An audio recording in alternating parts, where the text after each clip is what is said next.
Bonjour à tous. Il existe dans le bouddhisme, comme dans toute religion d'ailleurs, pour les catholiques, il s'agit par exemple du baptême, une cérémonie qui marque l'appartenance à cette tradition.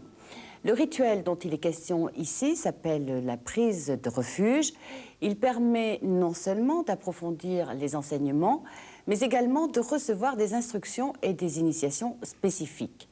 Alors, que représente la prise de refuge? Quel est l'engagement auquel il conduit? C'est ce que nous allons voir maintenant avec Dakpo Rinpoche. Rinpoche, bonjour. Bonjour. Merci de nous accueillir ici, chez vous, à Les Sablons, à l'Institut Gandenling. Alors, vous êtes arrivé en France en 1960. Vous étiez le premier lama, le premier Rinpoche à venir à l'époque dans notre pays. Vous avez enseigné aux langues orientales le tibétain pendant plus de 30 ans, une trentaine d'années environ. Donc vous connaissez très bien la mentalité occidentale, vous parlez très bien français, même si vous avez choisi donc de vous exprimer en tibétain aujourd'hui dans cette émission. Et vous êtes également très proche du Dalai Lama, que vous accompagnez notamment lors de ses voyages en France. Et pour conclure, donc, vous appartenez à la tradition Gelugpa. Alors, est-ce que c'est faux de dire que la prise de refuge correspond en quelque sorte au baptême chez les catholiques, si ce n'est qu'en Occident, cette prise de refuge est en général un choix d'adulte, alors que le baptême est le plus souvent donné à des enfants? Il y a sûrement un point commun en ce que la prise de refuge est effectivement comme la voie d'accès à l'enseignement du Bouddha. C'est donc la démarche par laquelle on entre dans le bouddhisme. Ce qui est peut-être différent, c'est que la prise de refuge étant avant tout une prise de position personnelle, un engagement intérieur, en fonction des études que l'on fait soi-même, l'on décide à n'importe quel âge, finalement, de prendre ou non refuge. Alors avant de revenir sur les raisons qui poussent et qui conduisent à prendre refuge, on va peut-être parler brièvement de la cérémonie en elle-même. À quoi correspond cette cérémonie? Je crois que c'est quelque chose d'assez simple et de très bref. En fait, la prise de refuge n'exige pas une cérémonie, n'implique pas obligatoirement un rituel. Il y a prise de refuge à partir du moment où on commence à se faire une idée plus précise de ce qu'est le Bouddha, de ce qu'est son enseignement. C'est à ce moment-là, en réalité, que l'on opère la prise de refuge. Alors, à partir de là, bien entendu, dans différents pays bouddhistes, il peut être ou non coutume de concrétiser cet état d'esprit intérieur par une officialisation extérieure au travers d'une cérémonie, mais ça n'a aucun caractère obligatoire. Alors, quelles sont les raisons qui conduisent en général à prendre refuge? Si l'on en vient à prendre refuge, c'est parce que l'on a pris conscience du caractère de souffrance du samsara en général. Et à partir du moment où l'on est convaincu du fait que dans ce monde ordinaire, tout est de la nature de la souffrance, on en arrive au point où l'on voudrait pouvoir se protéger contre toutes ces souffrances, contre toutes ces douleurs. Mais il y a éventuellement encore d'autres raisons. C'est de vouloir évoluer, progresser intérieurement, de manière même à devenir un Bouddha, pour être mieux à même d'aider les autres êtres.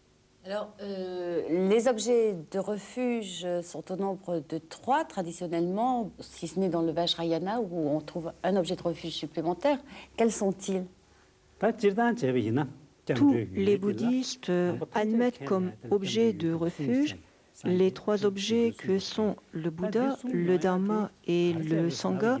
En fait, ce qui est considéré comme le refuge véritable, la protection proprement dite, cela revient aux joyaux du Dharma, c'est-à-dire aux différentes qualités qu'il faudrait développer pour se protéger contre toutes les souffrances. Sinon, il est vrai que dans la branche Vajrayana, On ajoute à ces 3 objets de refuge un 4e qui n'est autre que le maître, le lama, et que l'on va même citer en premier.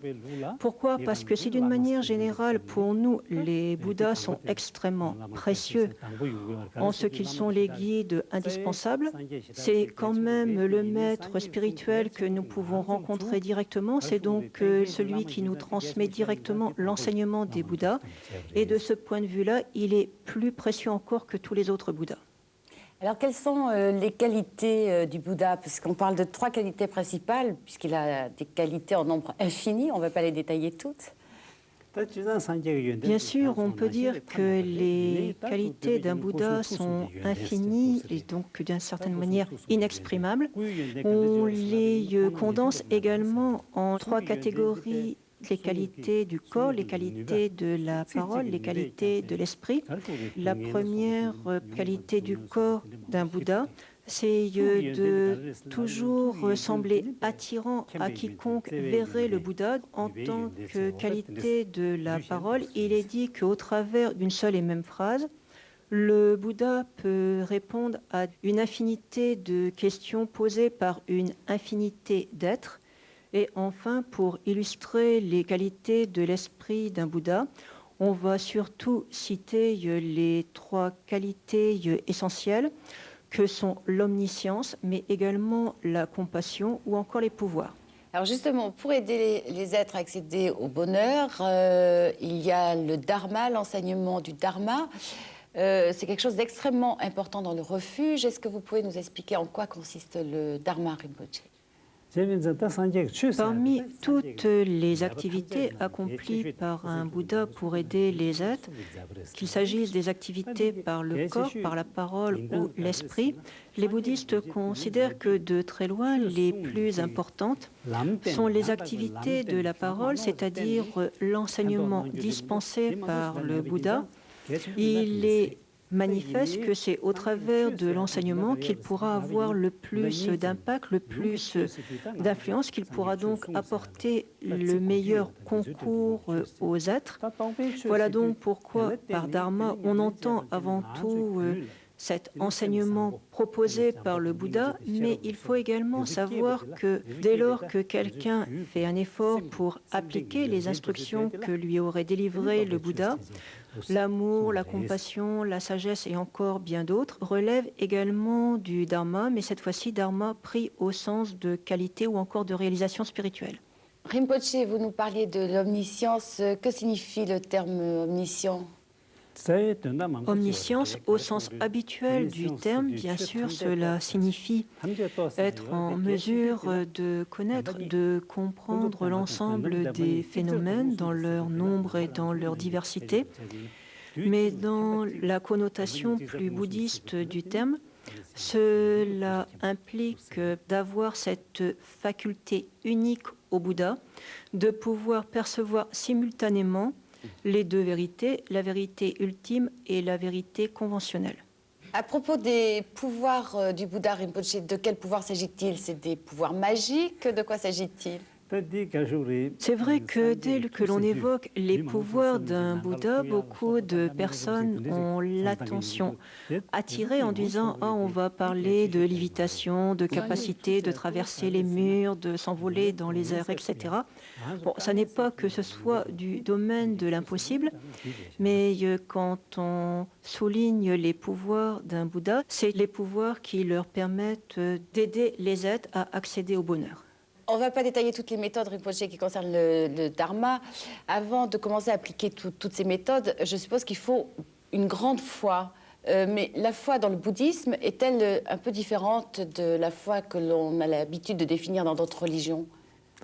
Dans le bouddhisme, on admet que la foi peut être soit fondée, soit non fondée.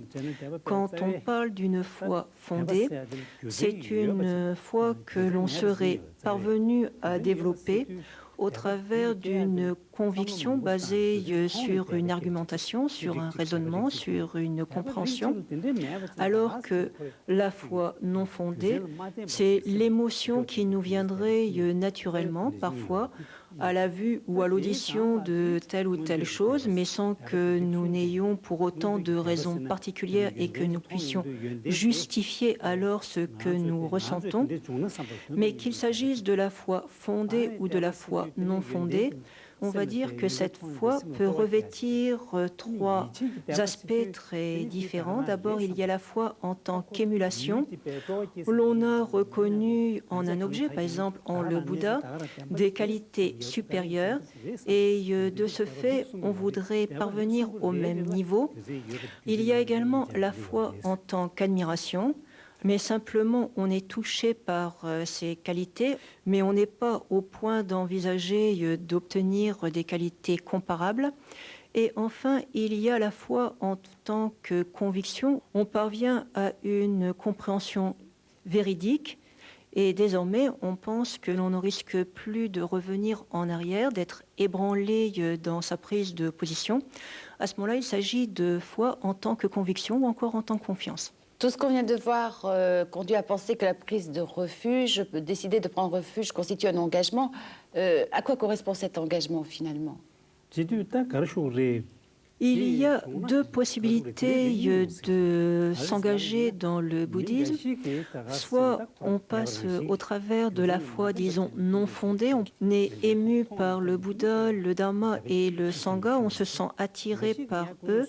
On met donc la confiance en ces trois objets de refuge, mais sans avoir de raison bien fondée pour le faire. L'autre voie envisageable, c'est de commencer par étudier, par réfléchir.